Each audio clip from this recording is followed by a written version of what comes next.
سلام كوراتن فتواتن تخاتلتي ميديا عالم لختون ساي طبيبان نلمون كموترو حدا مدلاو حزنا لكم مسينا لنا مدلاونا مبار بزعوا او عالمنا كاب استمزغو هايمانوتات بطعمي ازيوم زغرمو زدنقو زحزنون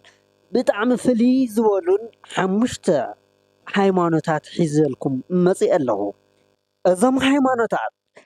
ازم امنتات زي امنو امنتات ወይም ድማ አዝዮም ዘደንቁ ዘገርሙን ፍልይ ዝበሉ ሓሙሽተ እምነታት ወይም ድማ ሃይማኖታት ተባሂሎም ኣብ ዓለም ካብ ዝተመዝገቡ እቶም ሓሙሽተ ፈልየምፅአልኩም ኣለኹ ብጣዕሚ ካብ ዘገርመኩም ድማ ገሊኦም ክትስሕቕሎም ኢኹም ገሊኦም ክትግረምሎም ኢኹም ገሊኦም ብጣዕሚ ኣዝዮም ፍልይ ዝበሉ ክስተታት ዘለዎም እዮም ማለት እዩ እዞም ሃይማኖታት ማለት እዩ ብሓፈሻ ናፍቲ ናይ መጀመርያ እቲ ሓምሻይ መበል ሓምሻይ ዘሎ ክወስደኩሞ ዘራት ታምፕል ኦፍ ሬጅስተር ወይም ድማ ኣብ ኣናፁ አንጨዋታት ዘምልኹ ሃይማኖት እዩ ማለት እዚ እምነት እዚ ኣብ 15 ክፍለ ዘመን ጀሚሩ ኣብ ሃገረ ህንዲ ዝተጀመረ እምነት እዩ ማለት እዩ እዚኦም ነዚ ሃይማኖት እዚ ዝኽተሉ ሰባት ni anacu yom ወይም ድማ አንተን አናጩ አንጨዋ yom ማለት እዩ ዘምልኹ ማለት እዩ ንዘን አንጨዋ ዚአን ፍልይ ዝበለ ክብሪ ይህወን ማለት እዩ ጸባ ብግዚኡ ይቀርበለን ኩሉ ዘድልየን ምግቢ ይቀርበለን ማለት እዩ አፍቲ ናይተን አንጨዋ ዝርከብኦ ክሊ ቅጽሪ ከባቢ ማለት እዩ ናኡ እንድሕር ደኣ ብከይድኻ ብእግርኻ ብዝባን እግርኻ ታአንጨዋ ረጊጻትካ እንድሕር ደኣ ሓሊፍኻ ንስኻ ከም ዝተባረክካን ከም ዝተቀደስካን ተገይሩ እዩ ዝውሰድ ማለት እዩ ካሊ አፍቲ ግቢ ውሽጢ አፍቲ ቀጽር ውሽጢ አቲኻ አንጨዋ ረጊጽካ እንተዳ ቀቲልካ ኮይንካ እንደገና አዝዩ ክባር ብዝበሃል ተሪር ወርቂ አንጨዋ ትመስል ሰሪሕካ ከተረክብ ክትግደድ ኢኻ ማለት እዩ ብጣዕሚ ብዝገርም ማለት እዩ አፍቲ ከባቢ ነተን አናጭ ዝወሃብ ክብሪ ፍልይ ዝበለ ማለት እዩ እዚ እንደገና ብጣዕሚ አዝዮም ብርክት ዝበሉ ብጣዕሚ ብዙሓት ዝበሃሉ ብሚልዮናት ዝቁጸሩ አመንቲ ኣለዎ ማለት እዩ ሃይማኖት እዚ ቀጽልና ናይ ረብዓይ ንሪእን ከለና ከዓ እቲ ረብዓይ ቸርች ኦፍ ሰይጣን ይበሃል ማለት እዩ እዚ ብጣዕሚ ሓደገኛ ካብ ዝበሃል ኣዝዩ ዘፍርሕ ሃይማኖት ኣብ ዓለምና ብኣዝዩ እናተስፋሕፈሐ ዝርከብ ሃይማኖት እዩ ማለት እዩ ኣብ ሓበሻ ከይተረፈ እውን ምስሕፋሕ ጀሚሩ ከም ዘሎ እዩ ማለት እዩ ሃይማኖት እዚ ቸርች ኦፍ ሰይጣን ማለት ብአንቶዋን ስላንዶር ዝበሃል ሰብኣይ ዝተመስረተ ኮይኑ ብ1966 ዓመተ ምህረት ኣብ ካሊፎርኒያ ዝተመስረተ እዩ ማለት እዩ እዚ ሰብኣይ እዚ ኣብ ሓደ ለይትን ሓደ ቀትርን መጽሓፍ ሰይጣን ዝጸሓፈ ማለት እዩ እዚ እውን ሰይጣን ከም ዝሓገዞ እዩ ዝንገር ማለት እዩ እዚ ሰብኣይ እዚ ኣብ ቀዳማይ ዓመቱ እዩ ሞይቱ እዚ ሰብኣይ እዚ ይኹን እምበር ኣብ ቀዳማይ ዓመቱ ዋላ እኳ እንተሞተ ብድሕሪኡ ግን ዓበይቲ መራሕቲ ዓለማት ዝኽተልዎ ሃይማኖት ኮይኑ ቀጺሉ ማለት እዩ እዚ ሃይማኖት እዚ በዚ ከዓ እቶም ዓበይቲ መራሕቲ ሃገራት ዝበሃሉ ዝኽተልዎ ሃይማኖት እዩ ማለት እዩ እዚ እውን በብዓመቱ ክብረ በዓል ነቲ ሃይማኖቶም ወይም ድማ ሰይጣን ክብረ በዓል ይገብርሉ እዮም ማለት እዩ መስዋዕት እንደገና ናይ ደቂ ሰባትን መስዋዕቲ ነቲ ሰይጣን የቕርብሉ እዮም ማለት እዩ እዚ ከዓ እቲ በዓል በብዓመቱ ዘኽብርዎ በዓል ድማ በዓል ሃሎዊን ተባሂሉ ይጽዋዕ ማለት እዩ እዚ አንቶዋን ስላንደር ዝበሃል ሰብኣይ እንደገና ኣብ ቀዳማይ ዓመቱ እቲ ሃይማኖት ካብ ዝምስርቶ ኣብ መበል ቀዳማይ ዓመቱ እዩ ሞይቱ ማለት እዩ ክሞት ከሎ ዝተናዘዞ ንዛዜ ብጣዕሚ ኣዝዩ ከም ዝተጸጸተን እናበኸየ ታየ ገይረ ብዝብል ብጣዕሚ ዘናስሕ መልክዑ እናበኸየ ብቲ ዝገበሮ ሃይማኖት ብምስራቱ እውን ኣዝዩ ተናሲሑ ከም ዝነበረ ኣብቲ ጻዕረ ሞቱ ዝነበሩ ንዛዚኡ ዝሰምዑ ወገናት ይግለጽ ማለት እዩ እዚ ከዓ ኣብ ሃገራት አፍሪካ ወይም ድማ ምድሪ ሓበሻ እውን ከይተረፈ ተስፋሕፊሑ ዝርከብ ማለት እዩ እዚ ሃይማኖት እዚ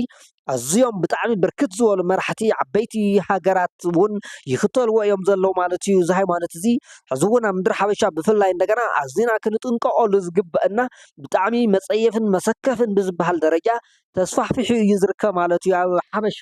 ከይተረፈ ማለት እዩ ቀጽልና ንሪኦ ሳልሳይ ድማ ቸርች ኦፍ ኦንታኒዝም ይበሃል ማለት እዩ እዚ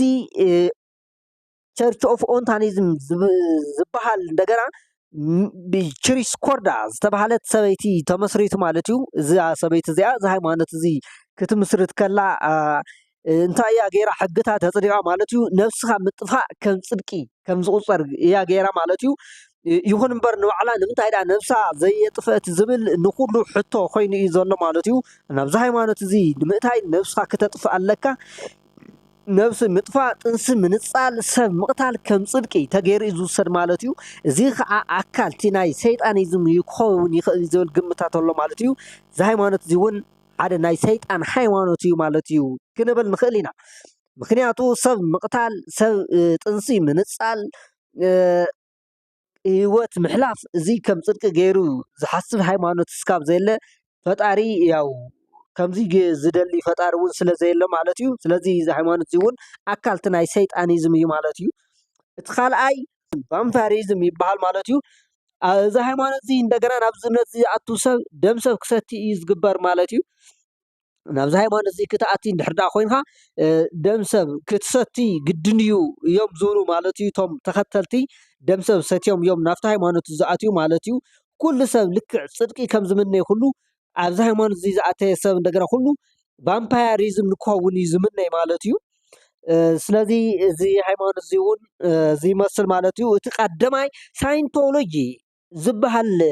ሃይማኖት እዩ ማለት እዩ ሳይንቶሎጂ ማለት እዚ ብቼርማን ዝበሃል ናይቲ ሃይማኖት ተፀዋዕ ዝምራሕ ኮይኑ ልክዕ ከም ቀሺ ማለት እዩ እዚ ድማ ብዙሓት ቢልዮነራት ዝተሓወስዎ እዩ ማለት እዩ እዚ ሃይማኖት እዚ ንሳይነስ እዩ ዘምልኽ ማለት እዩ ንሳይነስ ንኢንተርኔት ዘምልኽ እዩ ማለት እዩ ናይ በዓል ዋና ተስላ ካምፓኒ እውን ከይተረፈ ኣብዚ ሃይማኖት እዚ ዝኣተይሉ እዮም ማለት እዩ መዓት ቢልዮነራት ዝተሓወስዎ እዩ ናይ ዓለምና ዝበሃሉ ብጣዕሚ ኣዝዮም ብርክት ዝበሉ ቢልዮነራት ሳይንቲስታት እውን ዝኣተይሉ ዘምልኽዎ ሃይማኖት እዩ ማለት እዩ ሳይንቶሎጂ ኣብዚ ሕዚ እዋን ኣብ ዝተፈላለዩ ክፋላት ዓለምና ብርክት ዝበሉ ናይቲ እምነት ቤት እምነት ሃኒፆም የምልኽዎ ከም ዘለው እንደገና ዝፍለጥ እዩ ማለት እዩ ስለዚ እዚ ሃይማኖት እዚ እውን ኣዝዩ ኣብ ዓለምና እናተስፋሕፈሐ ይኸይድ እዩ ዘሎ ማለት እዩ ስለዚ ብሓፈሻ ክቡራትን ፍትዋትን ተመልከትና እዚ ክትሰምዕዎ ዝፀናሕኩም ኣዝዮም ኣብ ዓለምና ከም ሃይማኖት ዝተመዝገቡ እምነታት እሞ ከዓ ክእመኑ ዘይኽእሉ ኣዝዮም ዘገርሙን ዘደንፁን ዘደንቁን ክስተታት እዮም ማለት እዩ እዞም ሃይማኖታት እዚኦም ማለት እዩ ንሎሚ እምበኣር እዚ ክትከታተልዎ ዝፀናሕኩም እዩ ሒዝናልኩም ቀሪብና ዘነበርና ማለት እዩ ኣብ ቀፃሊ ብካሊእ ፍሉይ ዝበለ ምድላዋት እስካብ ንራኸብ ድሞ እስካብ ሽዑ ሰሰናይ ንዓኹም ወዳሕንኩም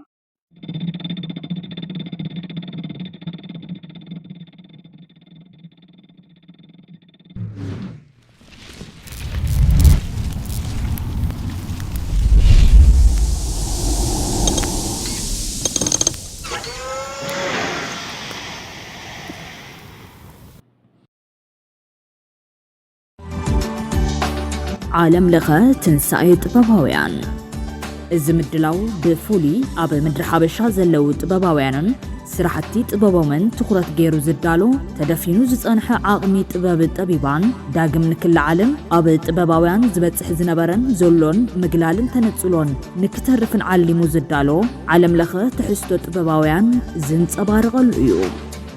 ዓለም ለኸ ትንሳኤ ጥበባውያን